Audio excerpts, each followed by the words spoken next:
Obviously very good, but from all the information that we gathered, and of course stuff that we looked at all week, it's probably what we expected. A team that's certainly very well coached, but puts a lot of pressure on you, and we'll do some different things offensively. Their guy today, Davis, was tremendous, and made it look really easy out there. You can see why they came in second and one of the best baseball conferences in the country. Obviously, you always want to win the second game, but in this kind of scenario where you lose, you have to turn around and play immediately again. Does that just kind of increase the pressure at all, or that kind of?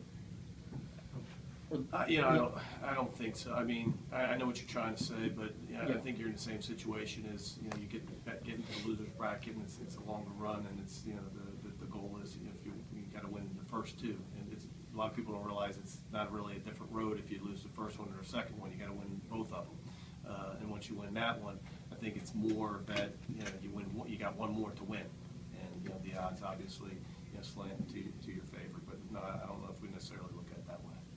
Christmas Day, a little bit more about that than just over tremendous. a week. I mean, wow. Just look strong, and I really blame myself. We went with a couple change-ups to the 3-4 hole guy, and usually his change-ups real good, but I thought adrenaline-wise they were a little hard, a little up, and those guys did a great job, and they got some base hits, and so you're right, that. More change-ups for them. So they did a great job. But I thought after that he really locked in. I thought like he said, the best fastball curveball combo that he's had in quite some time, and showed good command with the fastball. And proud of him. Once we started to roll there, got a lead. That's the hope. When I watched the end of the Washington game, and you knew that you like your guy to finish if he can.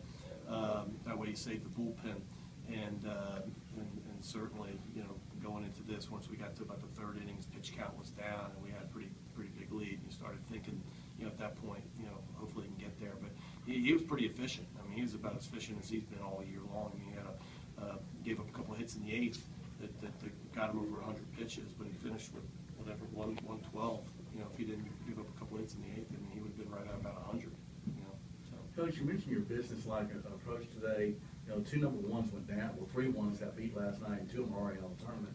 Did it kind of tell the team that, or you kind of just we mentioned it, but we didn't mention it as in fear. We mentioned it as you got to stay in the moment. And one of the things I think challenges is a challenge for all athletes. I think in all sports.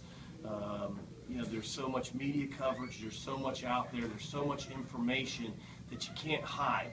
I mean, you're on ESPN, watching the games, or ESPN3 watching 4 games at one time. The scoreboard's got all the scores going, with Twitter and everything else. Everybody knows what's going on and who's winning and what's happening. So, we tried to stay. The mission was, this is what we've done the last 4 weeks. You can't scoreboard watch. You got to win your games, and so it's fine to go ahead and watch the other regionals and watch the games, but when we start, we got to lock in for 9 innings against Jacksonville State, and that's I was very proud of them, because when you're here and all this is going around you and all the scores, I think sometimes it's difficult to say, okay, who do we play tomorrow? And I mean, the most asked question is the next week, which is unfortunate, that we're here and we need to play well, here. Your top 3 hitters had 2 hits each, scored 7 runs. They just really seemed to be very aggressive at the plate. Yeah, and that was the other challenge. The other challenge is, will you go up and be aggressive? And I thought we were, we normally are aggressive, but I thought we were even, more so, today with the base running and stealing, and really trying to push the envelope a little bit, really trying to get us into it, versus sit back. Coach, who will start for you tomorrow against Washington? Christian Trent. Just Errol's first inning, not the big pick to start the double play, but also the hit that extended it. It could have been a whole different game without him in that first. Yeah, no, terrific, and he made several good plays today. There was a ball up the middle, a chopper that he attacked, and he could have waited back. If he would have made it back, I'm not sure if he would have got the guy at second base. It would have been a tough play. He would have had a different angle, and but he was terrific all day. Of course, he's gotten so many big hits, but a lot of the young, J.B. Woodman got a big hit, in the first inning. Bell got a hit, Bortles got a hit. We had 4 freshmen got hits today. How much relief did you feel after that big first inning, after Jacksonville State had taken the lead? Started the game. Well, I mean, obviously you want to score runs and you want to score them early, and that's always the goal. But I think we came in very confident. I know Chris was disappointed giving 1 up in the first, but it's it's a 9-inning game, and we have a good offense. We figured we'd score it eventually. Any other questions? All right.